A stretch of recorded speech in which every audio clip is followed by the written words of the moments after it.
Chris Carter here on the Locked On Steelers podcast. We talk about that embarrassing Steelers loss to the Chiefs 29-10 and what's going wrong for this team at all parts, including the coaching, all here on the Locked On Steelers podcast. Let's get into it.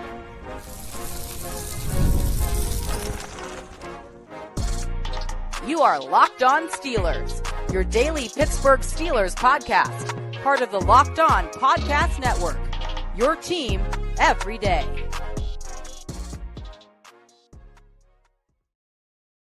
Hello and welcome to the Locked On Steelers podcast. I'm your host, Chris Carter, bringing you your daily dose of all things in the Pittsburgh Steelers. As always, you can find the show on your favorite podcasting apps and on YouTube. Like this video if you enjoy it. Subscribe to this YouTube channel to get all of your daily Monday through Friday episodes, as well as our bonus content. We thank you for making us your first listen every day because we're your team every day. And today's episode is brought to you by FanDuel Sportsbook, the #1 sportsbook in America. You can start this season off with a big return on FanDuel. New customers can place a $5 bet, and you'll get started with $250 in bonus bets if you win your first $5 bet. Visit FanDuel.com to get started. Steelers fans, it is not a victory Thursday. It is a butt-kicking Thursday. They got walloped 29-10 to the Chiefs, albeit in a game that they were in for the most of the game until about the fourth quarter. They were down by a possession for a while, and they were able to hang in there, but ultimately the Steelers let the game get away from them late, and the defense crumbled. The offense never showed up when the game was on the line. They did have one touchdown to make it a one-score game, but they never really brought anything to life afterwards. And we could break down the elements of this game. We could go into the specific mistakes there. But the thing is it's starting to become a theme. Not starting to become a theme. It is a theme for this team right now the last 3 weeks. And yes, these were three really good teams. We knew from the start of the season this was going to be a tough part of the schedule, and it's proven that. They lost to the Eagles handily. They lost to the Ravens handily. They've lost to the Chiefs handily. It's the first time since 1988 that the team has lost 3 straight games by double digits. That is embarrassing, and there's no points about it. But you don't need me to tell you about this. I want you to listen to some of the words Deshaun Elliott had after the game, because to me, this encapsulates what the Steelers are doing right now, the frustration that they're feeling, because it's not everybody all the time. It's popcorn. It's problems here. It's problems there. But there are some consistent themes in what those problems are. Listen to Deshaun Elliott talk about it, and you'll hear a little bit about it. Also, there's a little bit of not great language in here, a curse word. I do bleep it out, but just be warned that that's coming, because that's kind of where this conversation goes. Again, Deshaun Elliott in the Steelers locker room after the Steelers lost to the Chiefs. Deshaun, it looked like you guys made some adjustments in the first half to slow them down, and they countered back. What was the big difference maker that got them going? They did what they're supposed to do. They made adjustments to what they should have. We did not. We went to halftime down, 16-10? That game should have stayed at 16-10 until our offense scored. We didn't. Defensively, we didn't do what we were supposed to do. I don't know, brother. Is there a theme that's going on with the 3-game skid that you guys need to turn around? Are there certain things you can point to specifically, like, hey, we do this better, we win these games? First off, guys can't be wide open. That's the first thing. Just do your job. You know, I feel like we communicated. Guys just weren't doing their freaking job. So get back to the drawing board. It's week 18. Shouldn't be having these problems in week 18. This is a week 1, week 2 problem. So I don't know where we went down the line, started becoming a whole different defense than what we were. But we got to get back to who we are. Is that a game plan problem or an execution problem? I couldn't tell you. We'll find out tomorrow. Sean, can you get back to who you were in just this 10 days before the playoffs? We have the same players, and the players haven't changed. We got to go out there and execute. Play like us. Turn the ball. Get the ball off the offense. Play well in the red zone. Get off the freaking field. Give our ball. Give the offense a chance to score. We're not doing that. So, yeah. How do you explain the blown coverages this late in the season? How does it keep happening? I gotta look at the film today. The other weeks I couldn't tell you I wasn't playing. This week I gotta look. I was out there on the field, so I gotta see what the problem was. I'll know tomorrow. Deshaun, Alex said not enough guys want it right now at this point in the season. Do you share that sentiment? It looks like it, especially after we got down, 22-10. At that point in time, we still had a chance to win that game. I don't care. I think we always have a chance to win the game. But it's like we just started getting in the dirt. Stand up. You know, we have the guys to stand up. We have the chemistry and the character in our room to stand up. We just got to do it. If we want to go where we want to go, we got to freaking do it. How much did you guys feel like it was all your fault, or did you feel like the Holmes just took advantage of every mistake? I mean, obviously, Pat is a great quarterback. arguably maybe not the best quarterback, But, him, coaching, everything, we all as a whole got to be better. We got to – it's hand in hand. Things have to go hand in hand. Our cohesiveness is not there right now. We got to get that right. How much confidence do you guys have that you'll be able to get it back? I have all the confidence because we have the same guys. Nothing's changed. We just got to freaking do it. Like, wake up in the morning and be the same guy you always are. And that's how we can be great. With the shift in, guys not wanting it, is that a season-long thing? I wouldn't say guys don't want it. Everyone wants it. We have the guys and we want it. It's about doing it. Wanting something and doing something, two different things. We got to get there and do it. You said it's the same players. Is it players trying to do too much, not trusting other guys who are in there? What's going on that you guys can't hash it out right now? All of the above. Like I said, I'll find out tomorrow once I watch the tape. Actually, I'm going to go home and watch the tape, but, we'll see what happens. So, bunch of different things said by Deshaun Elliott, but I feel like that's kind of the tone that's needed for the Steelers right now. I think one thing he acknowledged is like, hey, we communicated, we didn't do our jobs. And I think that's where some of the frustration is really coming from, is that it's not that they didn't have a plan to take on the Chiefs. It's that they botched it. And I think that that's the problem that the Steelers continue to run into. Now, the question then goes to, okay, so was the scheme bad or were the players bad? And it's possible that both were, because frankly, when you leave Travis Kelce wide open on some plays, of all players to leave wide open on the Chiefs, that is the one guy to not do it to. And I think that's become a problem with this team, especially the last 3 weeks. I felt there were some miscommunications, but mostly the Eagles just beat the Steelers with their really good receivers winning in one-on-ones a lot. We talked about that after the game. Last week, I felt like there were some serious communication breakdowns that led to some of the Ravens' gains through the air. And then this week, there were more of the same. And again, some of those plays were great plays from Patrick Mahomes, as Deshaun Elliott acknowledged. That guy's a bad man. We know he's a bad man. But you can't have some of the breakdowns the Steelers had in this game. Travis Kelce running up a seam in the middle of a cover 2 defense, and no one runs with him. He's just wide open in the back of the end zone. That can't happen with the Steelers. And you're probably wondering, okay, well, is there someone being singled out here? Is there someone being talked about here? Now, not for my, if I'm not that I'm a betting man, but if I had to put money on it, they are pointing at a few of the older players on the team. I do think, just looking at the tape, Cam Sutton's part of the problem there. I think Devontae KZ hasn't been great. But part of me wonders if Minkah Fitzpatrick's part of that equation too. We asked to talk to Minkah Fitzpatrick. He straight up said, I don't have anything to talk about. There is nothing to talk. Or he says, I have nothing to say today. Or he said, I'm not talking today.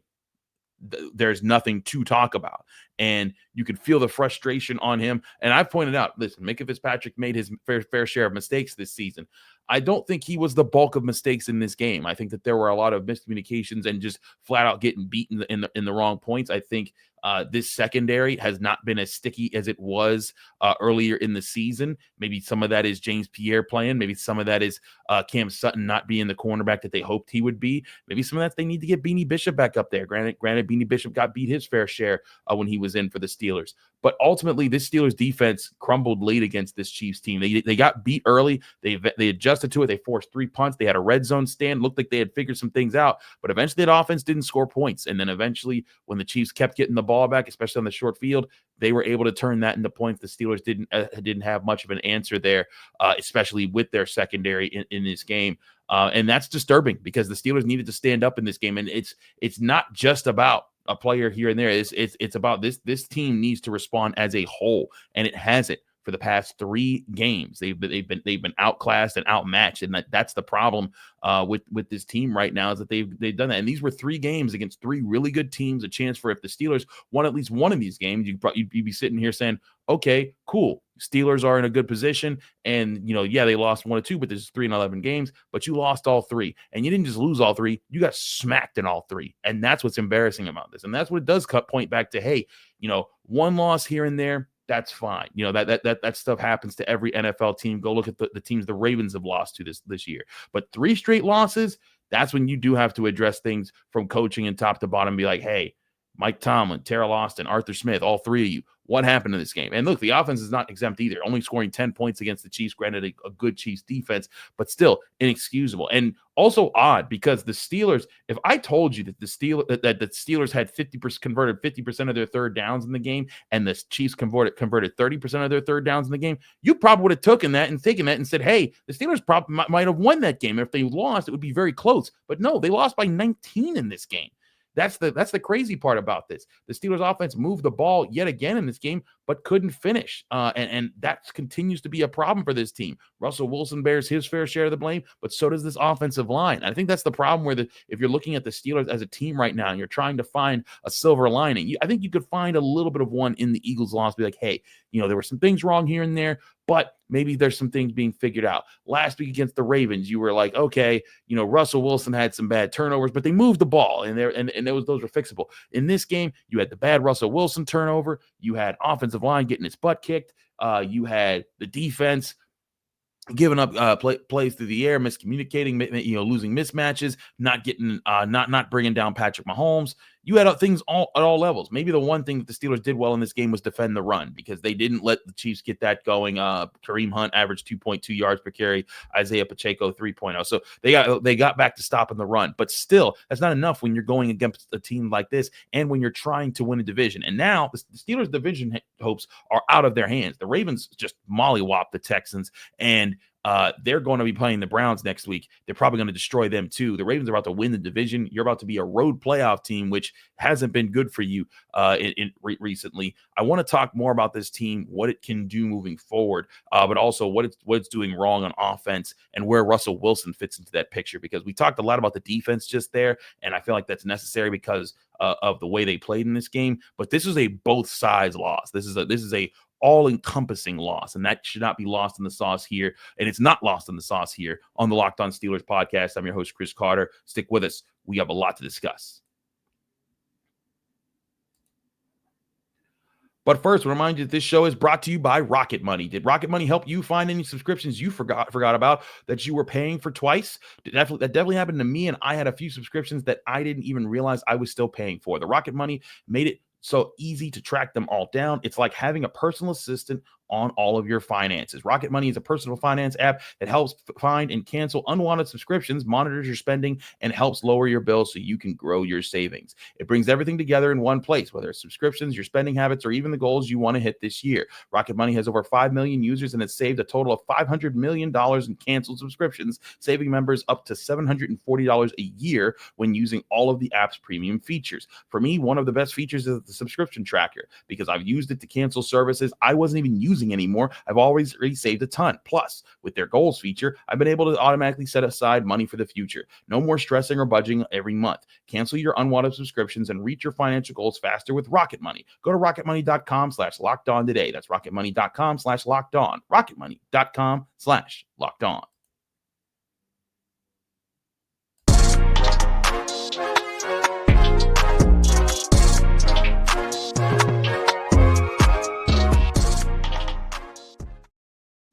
Back here on the Locked On Steelers podcast, I'm your host, Chris Carter. We continue our episode after the Steelers' embarrassing loss to the Kansas City Chiefs 29-10. Again, the Steelers falling to 10-6 now, second place in the AFC North. And if they are going to win the division, it will require them beating the Bengals next week, as well as the Ravens losing to the Browns. I could see maybe the Steelers bouncing back against the Bengals. It's tough to see the Ravens losing to the Browns the way they're playing and the way the Browns are playing.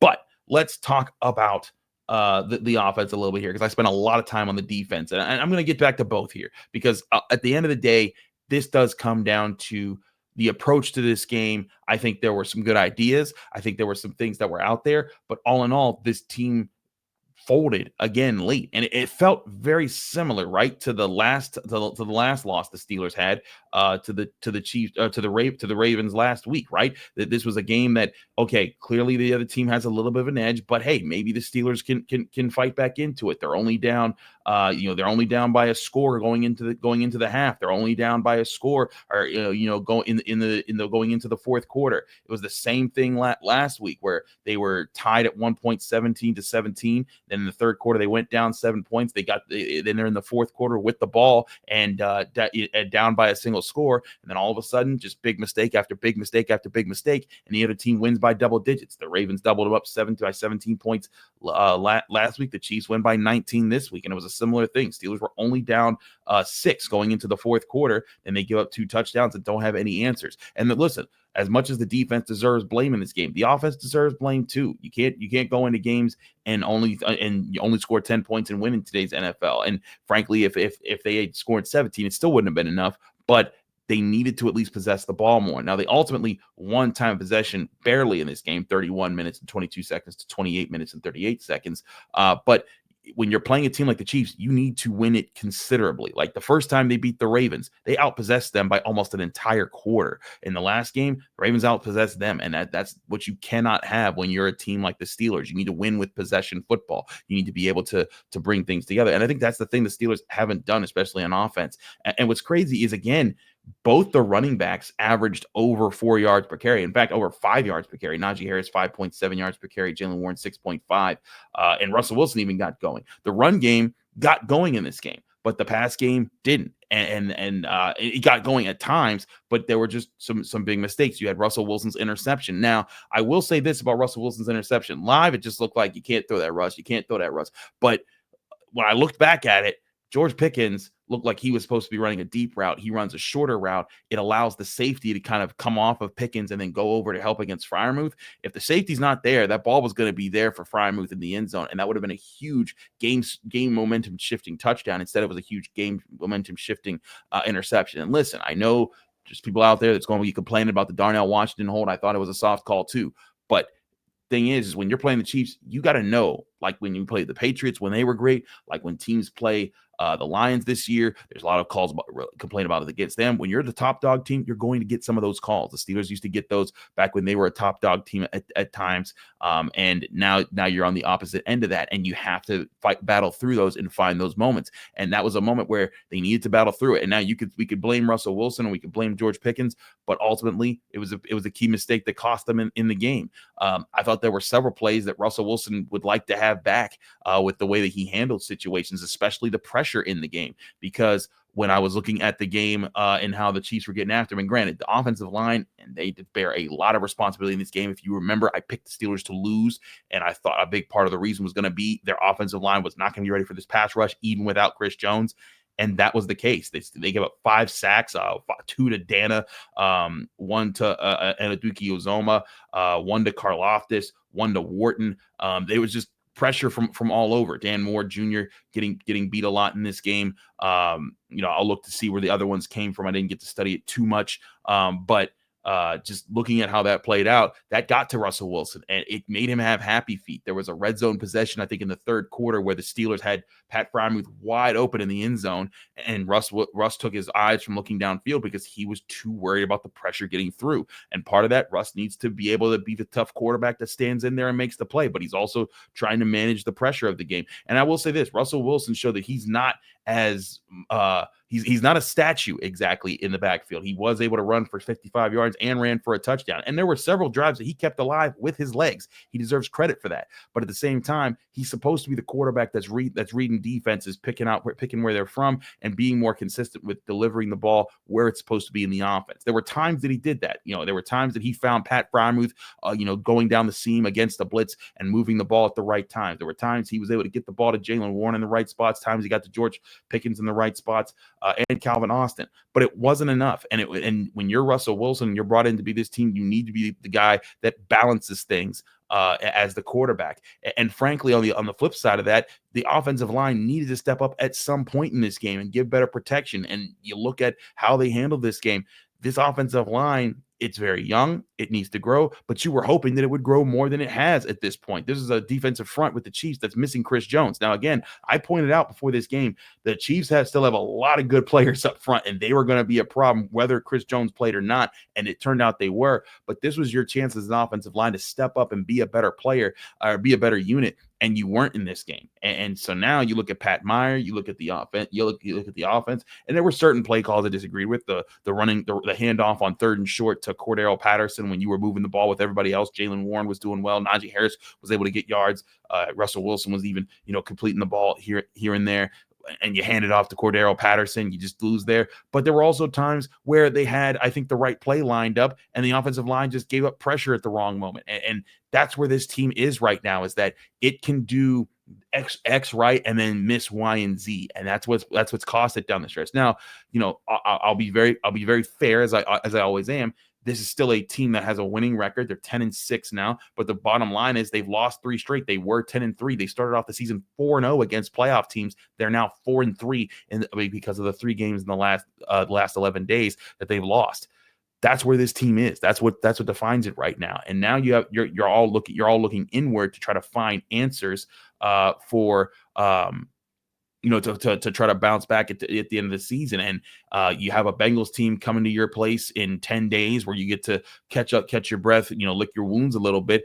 But ultimately, as Deshaun Elliott pointed out, you have to get back to playing as who you were. And I think that's the one thing that the Steelers might be able to look at and say, hey, we have been a good team. We outplayed the Ravens the first time. We outplayed the Commanders. We outplayed the Broncos, the Chargers, 4 playoff teams that they beat earlier this season, and that they've been able to string together consistent football for most of the season. It's just the last 3 weeks they've played terribly, and that's what they have to realize, is they have to identify what they've done wrong, been able to bounce back, get back to the good traits that they were displaying for most of the year, and win in those spots. And if they can do that, they can beat the Bengals, and then who knows? If they beat the Bengals, maybe they're the 5 seed, and maybe they're the team going to play a Houston Texans team in Houston that isn't playing too well right now. And then then you can use those 2 games to get hot and maybe play well, win a playoff game, and then actually play well against a good team. But the last 3 weeks, they haven't. And again, that goes from playing to execution to coaching in this situation.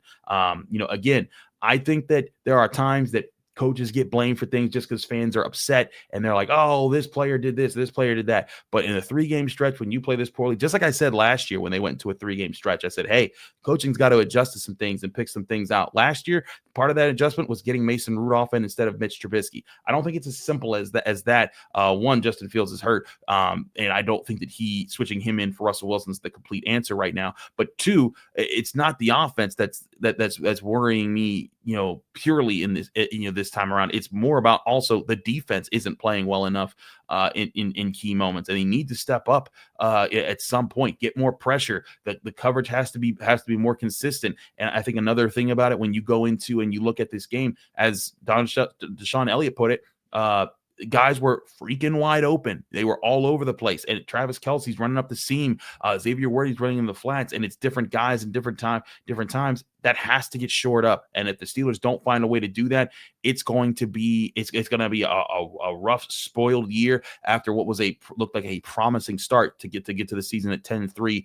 Will the Steelers turn it around? Can the Steelers turn it around? I want to talk about some of those things, and we'll have some words from Russell Wilson after he had some words after the game. That's next here on the Locked On Steelers podcast.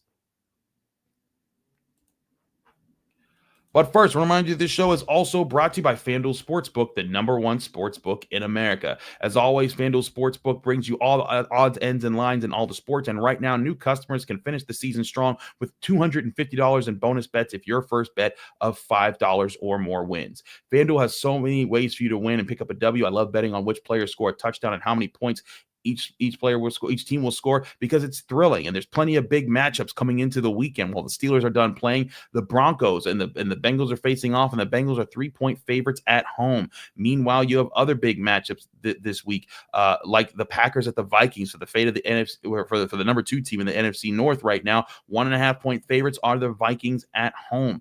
If the Steelers want to see some help this week, they could use the Broncos. Bet on who you think is going to win that game with FanDuel Sportsbook, the #1 sportsbook in America. And a reminder, again, new customers, if you sign up on FanDuel.com today, FanDuel.com lets you get a special deal where you can get $250 in bonus bets if you hit on your first bet of $5 or more. Make every moment more with FanDuel, an official sportsbook partner of the NFL.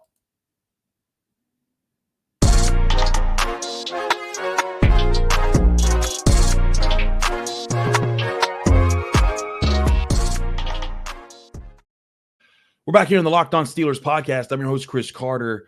We continue this episode here. Again, I could dive in on more on aspects of this game, But I don't think we need that right now. If you're the Steelers fans, you're like, man, I'm just what's it going to take? What's it going to take for this team to turn around? Now, again, this is where I do delve into coaching, because coaching is supposed to find some of those answers. They're supposed to, be able to rearrange things, get guys to see things different ways, and be able to adjust. And for most of this year, they have been that team. There were so many games this year, like the Commanders game, like the first Ravens game, like the I wouldn't say the Chargers game, but maybe the Chargers game. But there've been plenty of games this year, and in their 10 wins, where the Steelers in the first half had a couple plays here and there where the other team made good plays, and then the Steelers adjusted to it, took it away, and allowed the team to come back. If the Steelers can do that, in this next game, they can beat the Bengals, and if they can do that against the Texans, they'll probably win that game. But they have to be able to do those things. And that's where, again, coaching is responsible for bringing those things to fruition. It's up to players to execute. Now, the question is, can those two things work together in harmony? Well, again, the Steelers built up this lead that got them into the playoffs by playing like that for most of the season. And again, for those who want to say, oh, the Steelers, they didn't beat anybody, they just beat a bunch of cupcakes. They beat 4 playoff teams along the way there, 4 playoff teams that have been very competitive this year, including the Baltimore Ravens during that stretch. You look at how they've played, and I think that the Steelers have played good football for most of this year. It's just that the last 3 games have been terrible. So what's the confidence that the Steelers can bounce things back and get things back to where they were? Because, again, it's about them making plays. It's less about who they're playing. There's plays to be made against the Chiefs, against the Ravens, against the Eagles. They're just missing them. And they need to get back on their style of play and be the team that dictates the pace of games. That hasn't happened in about a month. So what do they need to do? Well, Russell Wilson, I thought, had some interesting words after the game. Here he is talking when we were asking him questions after the Steelers lost. Offense need to do to get going? I think that, first of all, we just have to play cleaner. That's going to be the first part. I think the second part is we have to study the film and see where we're doing things really well. There's some moments, we scored a touchdown, got called back, just those things that happen, in key situations. And then I think at the end of the day, there's going to be adversity in every season, and it comes in different spaces and places and different times. I'm betting on our guys and who we are and how we're going to respond. I really believe in who we are, the character of guys, the mentality that we have. It's been a tough road, obviously, the past 3 weeks, and we haven't been able to overcome some of the challenges along the way. That's going to be, we got to make that a good thing for us. At the end of the day, when you look back at it all, and hope, when we get the chance to play in the playoffs, it becomes 0-0. What goes into the confidence that you guys can do that this year? You guys did have put together good stretches of games. What's the confidence that you could turn around from the adversity you guys have faced? Yeah, I think we have great confidence in that. We have great confidence for multiple reasons. I think first of all, we've overcome challenges throughout the season. We've been tested. There's been highs and lows. We've overcome a lot of them. I think that the past few weeks that we've played, we felt like we've had a chance at some point in the game to whether it's the Eagles game at half, coming out in the right way with the flea flicker, and just negative things happening along the way. I think the Ravens game, we felt like we were competing at the highest level, and they made a couple more plays than us. And then this game, we didn't make. We've been really good, I feel like, in the second half for the most part, especially offensively in terms of answering the call, especially when the score 16-10 like that and coming out the right way. And today we didn't get to do that, and so that's the history of today, and so we got to make our own history, and do that this last game in the regular season. And I think that, and then you start all over again, like I said, come playoffs. And we got to be able to create that. We got to create that history, and how you do that is by just great belief, and unwavering belief and unwavering confidence, and at the end of the day, unwavering hard work. That's what we have to do. So I think what's interesting, if you listen to Russell Wilson there and you listen to Deshaun Elliott as well, both of them acknowledge the Steelers have the talent to make these things happen. And they've also made these things happen. The Chiefs in this game did some good things, but ultimately they didn't do things that were so out of the ordinary that the Steelers couldn't react to. Like, for example, Russell Wilson not seeing Pat Freiermuth in the end zone. That wasn't about the Chiefs doing anything special. That was him, I think, seeing ghosts in the moment because the Steelers offensive line wasn't picking up on what the Chiefs were doing, and that he missed an open opportunity there. Him throwing that interception, whether it was on him or George Pickens not running the route. And I'm telling you, go back and look at that play because I think George Pickens gave up on the route. But either way, that's on the Steelers for not pulling the execution. The same thing with Deshaun Elliott. They've covered several different complex passing attacks. Again, look at the way the Ravens have played against the Texans, just like they played against the Steelers, just like they played against the Giants. They're on a run after their bye week right now. And they are playing extremely well. The Steelers defense contained them the first time that they played, like they contained them for most of the rivalry in the past 5 years, even when Lamar Jackson has played. And I think that that's part of what the Steelers are going through right now is they have the potential here. And in each of these games, they've been in the game in the second half. Go back and look at the Steelers' loss to the Eagles. They were down by 4 at the half. They were down by 7 going into the fourth quarter. Then they lost by 14. Go back and look at the Ravens. They were down by 7 at half. It was tied in the third quarter. They were down 7 going into the fourth. They lost by 17. Then you look at this Chiefs game. They were down by 6 going into halftime. They were down 9 in the third quarter. They were down 6 going into the fourth quarter, and then they lose by 19. Fourth quarter collapses, and part of it, I think, is because, you can say the offense didn't get going. They didn't score enough points. The defense ended up being out there a lot longer in the second half, and it wore them down against really good offenses. But that's exactly who they've been. This Steelers defense, they haven't been elite all the way through, but they've been very good in certain spots this year. They're not a team that can live on the field for possession after possession after possession. And we said this at the start of the season, they were going to need help from this offense. And for most of the season, they were the number 1 time of possession team in the NFL. And that played a big role in them being able to win games. Again, go back and look at that first Ravens game. You could say, oh, well, they missed field goals. Guess what? The Steelers didn't miss field goals in that same stadium. And guess what? The Steelers possessed the football for almost an entire quarter more than the Ravens because the Steelers were able to move the ball in that game. They were able to possess the football in that game. And you look at these last 3 games, they won time possession marginally against the Chiefs. They won it they lost it to the Ravens, and they got demolished by it to the Eagles. They need to win time possession more than just marginally. They need to win it solidly to be able to beat opponents, because this defense, I think, can create good looks and great and really good situations to limit opportunities. And again, in this game, they did find answers. Like the Chiefs came out, they scored back-to-back touchdowns. The Steelers made adjustments. They forced 3 straight punts in the first half, and the one possession the Chiefs ended in the third quarter, they were held to a field goal. Good signs there. But then you finish the game. They've been in the fourth quarter. You allow 2 touchdowns again. I think part of that was how often the Chiefs were allowed to go back out there and get right back at it. This offense needs to be better to possess the football on top of finishing drives. And again, the plays are there to finish drives. And this I'm not shortening where I'm pointing blame in this one. Russell Wilson's to blame. This offensive line's to blame. Heck, Pat Freiermuth, who I thought was playing very well, is to blame for his fumble in this game, because I thought that ended the game. If he at least holds on to that ball, they could at least go for it on 4th down and say, hey, no risk it, no biscuit. This is our last chance anyways. But they didn't even get to do that. George Pickens not running the routes he's supposed to, giving up on him, leading to that interception. Micah Fitzpatrick getting beat by Xavier Worthy on the first touchdown. Cam Sutton not running with with Travis Kelce on his touchdown. James Pierre just getting flat out beat, knowing what his assignment. Granted, he's a backup, but you need to win those types of moments, and they aren't winning enough of those. And also the opportunities that are there. TJ Watt tips a pass in the air. Patrick Queen has a chance to intercept it. It drops.